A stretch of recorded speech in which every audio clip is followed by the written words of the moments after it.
Good evening, good morning, and good afternoon, my dear friends. Namaste, this is Prasanna Kumar, and today I'm here to render a few poems. Ahimso Paramo Dharmaha, that was the slogan of Mahatma Gandhi. He believed in that and he lived in that. October 2nd happens to be his birthday, which is also celebrated as International Day of Nonviolence. It is truly an honor for him, to celebrate his legacy and acknowledging the non-violence is a proven and successful method of protest and subsequent change of using, to bring about a change through peaceful means. A Nobel laureate, Shirin Ebadi,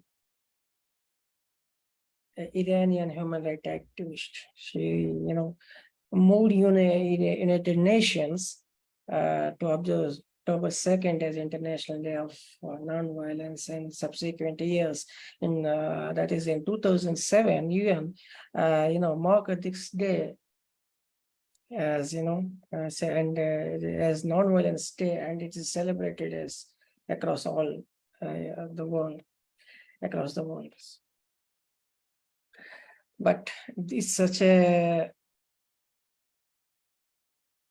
to be talking about him is like, it's never, it would be never ending. I mean, it's, I feel that I am least deserved to be talking about Mahatma Gandhi. We just, 2 days back, we celebrated his, birth anniversary.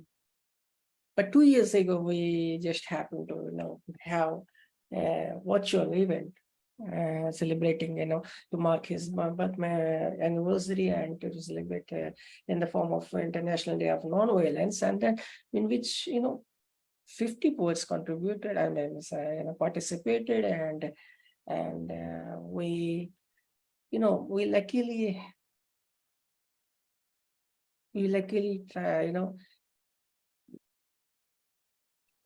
came up with this idea of having a book commemorating the celebration and this commemorating the day.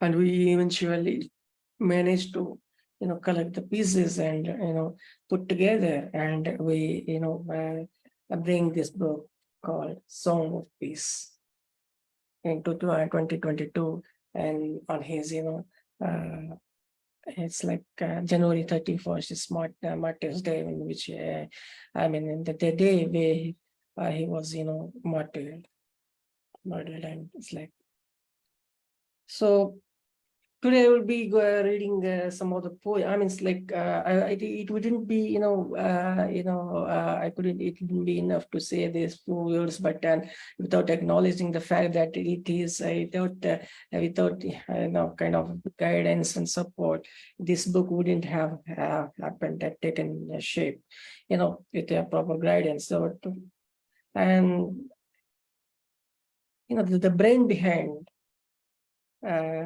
this book to come out in to the public and to be, put it on the stalls or virtual stalls or maybe open stalls or something like that. And that credit goes to the, mentor, Dr. Roopali Sircar, who, nudged me and, patted from behind, and, she was like guiding force, and which happened, to dedicate this book with eventually, I mean, it's like, it was some, so it was a moment, while also, it was to be dedicated to two fathers, like, Mahatma Gandhi and my own father. It was her idea to, to bring this out. So today I'll be, within half an hour, I would try maximum to read within a shorter span of time, and hope you would all enjoy this reading. And thanks for having, coming here and to listen and to give us support. So here it goes. First poem that is I would be reading is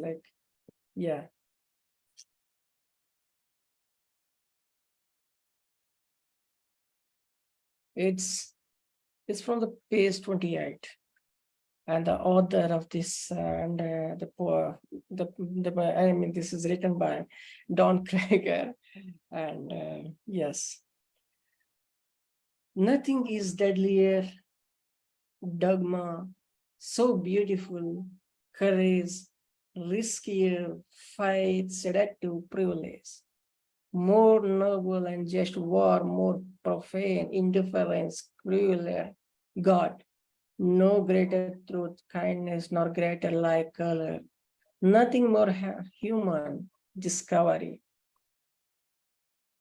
our shared humanities, very strong,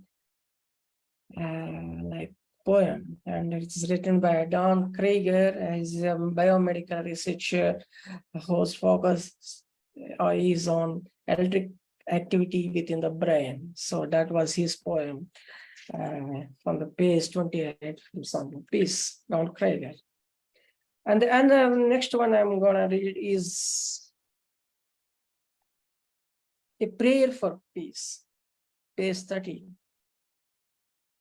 If I could turn the sands of Sahara into sugarcane and give some of it to the senseless, so fear people might want to wage a war.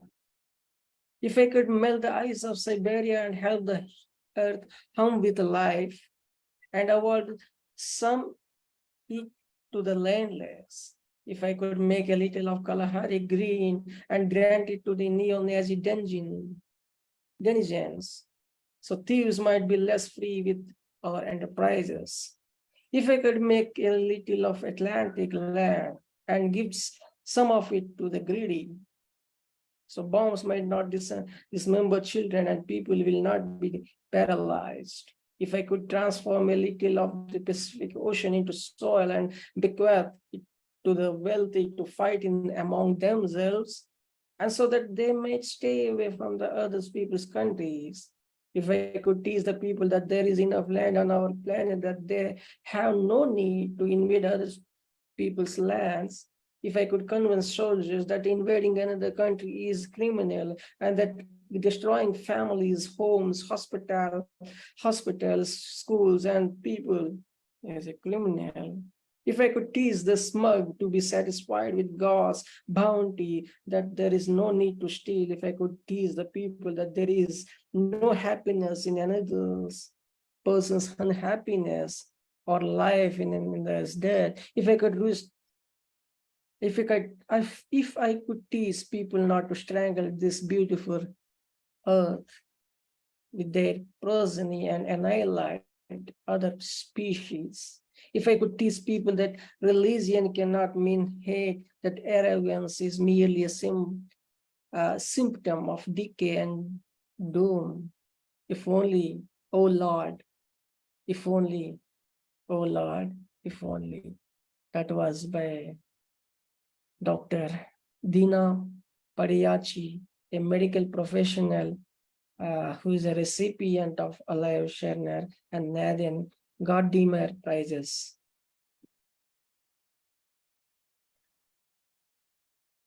So he's from South Africa.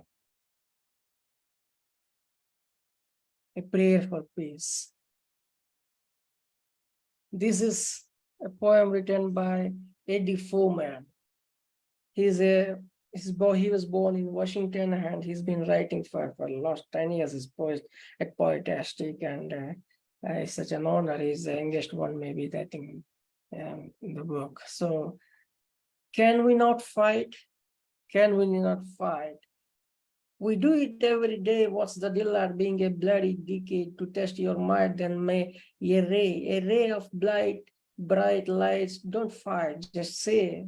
No guns or fist fights, no more noisy days. Race burns bright. Only dead bodies lay fights won't give heights. It's a murderous spray. Again, do you want to fight? To be strong like a clay is never a grand sight. Being a thuggish castaway, don't grip your fish tight. It's serious, not child's play. Eddy Foreman.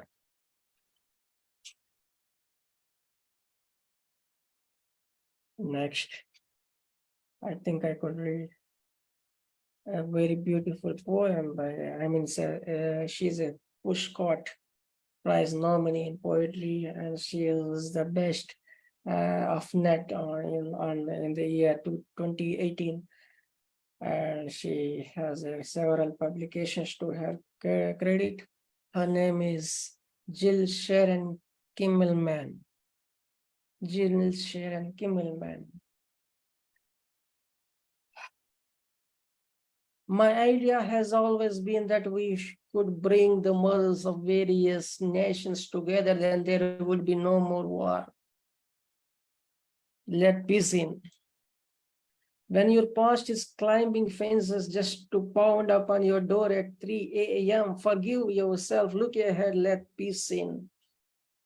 When those technicolor dreams douse your heart with hot splash pain, show them your clean as morning face. Forgive yourself, look ahead, let peace in. When today is screaming, shooting, shouting far too much for you to bear, forgive yourself, look ahead, let peace in. If it's killing you to peer into tomorrow at the sight of dead kids and their clinging ghosts, drown your pill caches in all of your houses, run fast as the wind, go now to begin. All is forgiven. Look ahead, let peace in.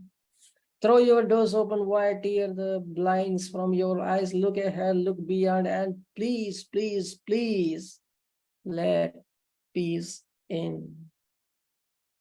Ian Foster, Howard said, poet praying for peace. Team leader. That was by Jill Sharon Kimmelman. Thank you, Roopali ma'am. Thank you, Concetta. Such an honor for me that you are watching, and thank you for your, what do you call, appreciation. Thank you, Meena Chauhan ma'am. And let's move on to our next poem. Yeah. And our next poem is Pachamama. It's basically an Italian title. If the image of fathers is fading, what remains of the logos and what of the rules, primeval, unbending, the absence? Once vanishes the language in wordless voices, the senses and the breasts unveil in the morning, wombs of mother embracing and nurturing, digging and watering meadows, then mending the birds, its fate, a promise, yes, newly found. When there is nothing else to wish for, the mind becomes song and reveals itself as love. A poem written by Lucilla Trapazzo of Switzerland, and she's basically is Italian. She's a poet, translator, artist, and performer, author of 4 books.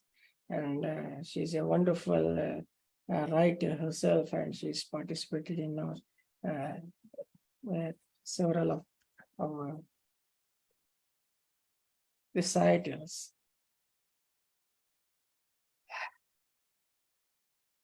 What a powerful poems. The expression is quite, varied, but yes.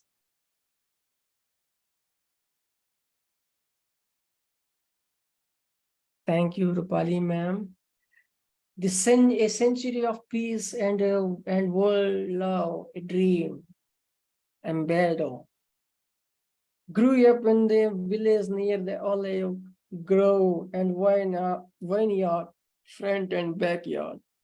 Don't speak Italian, a Latin dialect trying to translate shamans, awaken knowledge passed down to the villagers. When you see the void cut into space fabric, light seeping and lighted, the burglar took steady night from the museum, well-lit news reports, thief caught holding in the city. Someone stole my stars, the wizard gifted, the magic is lost, nightscape is glowing, stratified clouds, the void hides, letter overcast, break in cumulus, can't see the southern cross inside the house, smells it needs to be cleaned. I am 1 a.m. At 2 a.m. hatchlings call, abruptly stops. 3 a.m. bird calls, branch sways, predators. The east well lit, street lights reflect off clouds, dawn, sound, and light merge, harmonics, the village distinct, upbringing, the time traveling tour guides, poets, or peacefully storytelling again. Embedo is a noun, a kind of melancholic trance in which you become completely absorbed in your body, in vivid sensory details. So that was written by Mick Mezza, who was born in Italy and is now residing in Melbourne, Australia. He's been writing for last 20 years. He performs. He's a performer basically. So this was written by Mick Mezza. Mick Mezza. Yes, I think within short span of time, I think I could just read as many as I can. Non-violence.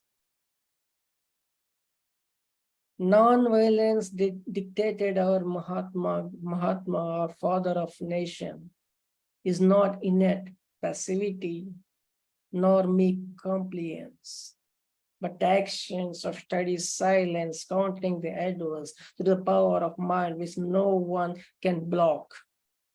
Mighty empires, arrogant mindsets, how they crumble piece by piece through non-violent means, collective, strong, where hefty usurpation of power pulse takes place, short turns, its span pitted against a willpower so strong, collective, non-violence, mind power over muscle power, appealing to the inner kernel of conscience that lies shrouded in greed and ambition that run riot. That was in the form of ribbon, the poetry that's written by Dr. Molly Joseph. She's a professor of, by a bilingual writer from Kerala, and she has penned over 12 books, won several accolades. That was written by Dr. Molly Joseph. Non-violence.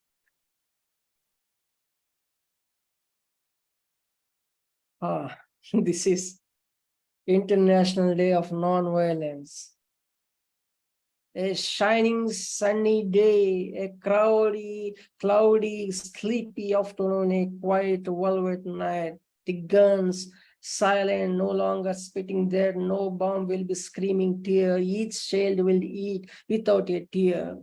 No woman hurt, no family's home destroyed, no toy broken in the dirt.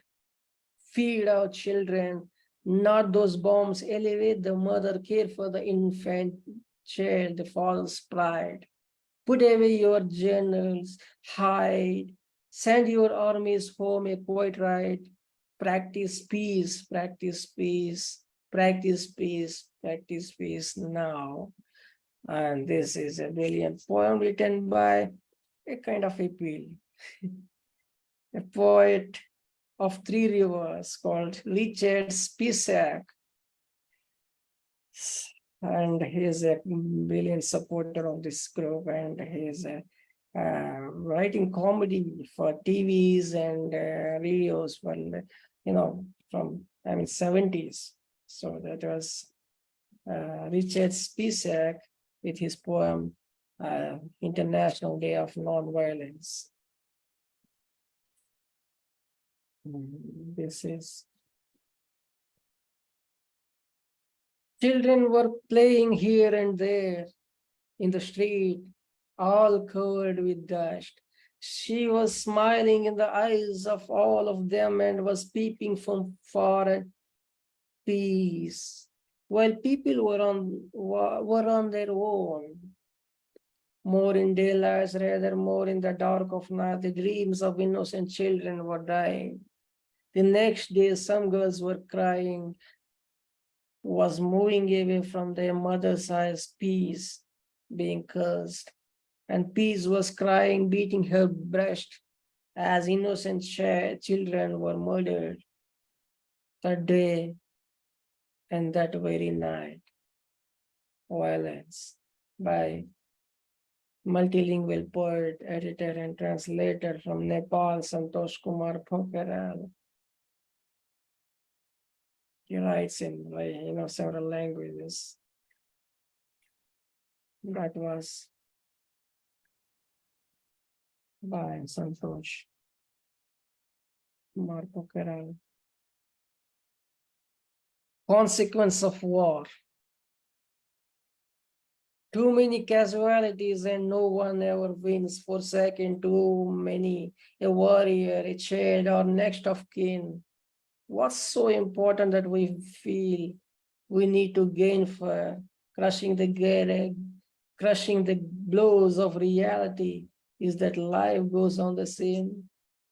Let us pave ways towards peace and keep love in our hearts with hope and prayers for a brand new start. That was written by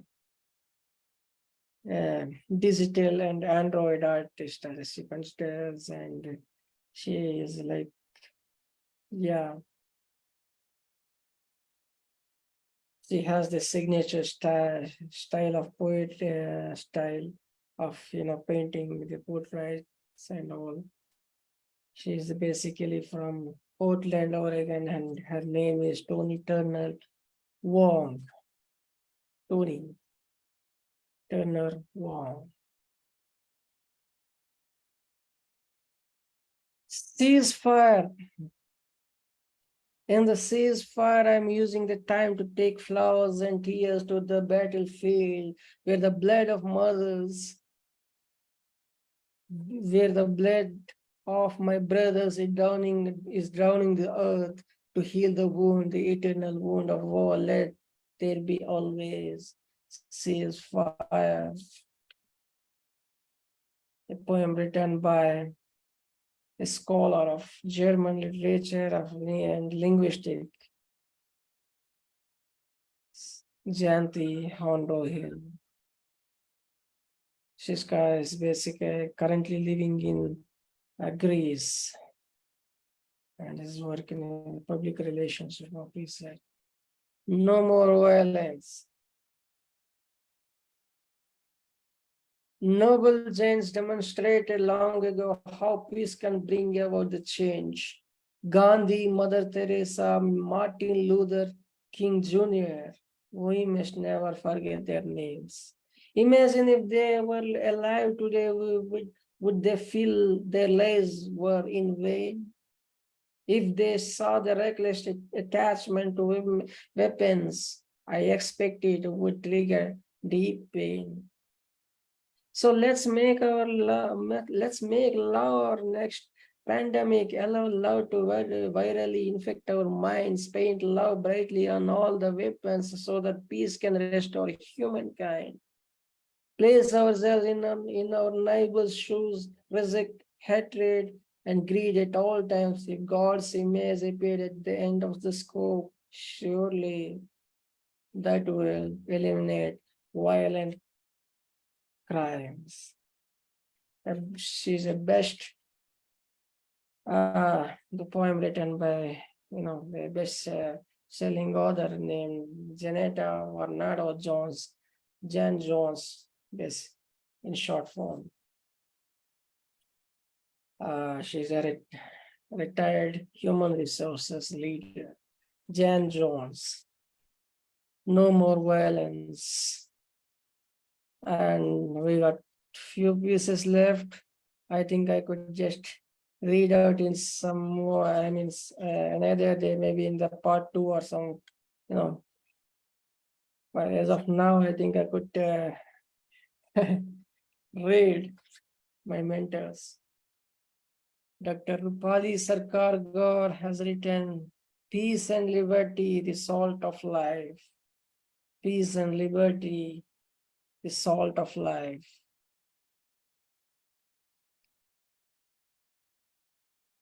Thank you, Shyama Prasad sir. Thank you, Aleka Prasad Maharana sir, and Meena Chauhan ma'am, and Roopali ma'am. In bustling, hurried, harried city called Ahmedabad in Gujarat stands a quiet, serene, tranquil place. Here where the river Sabarmati flows quietly, there is a place of peace, a peace that passes understanding. From this place called Sabarmati Ashram, they walked 241 long miles away to Dandi. They walked 24 blistering days till they reached the vast salt pits where the Arabian Sea quietly laps its sandy shores. These men wore handspun cloths led by a bony thin man, all bare-bodied, a man we now call a Mahatma.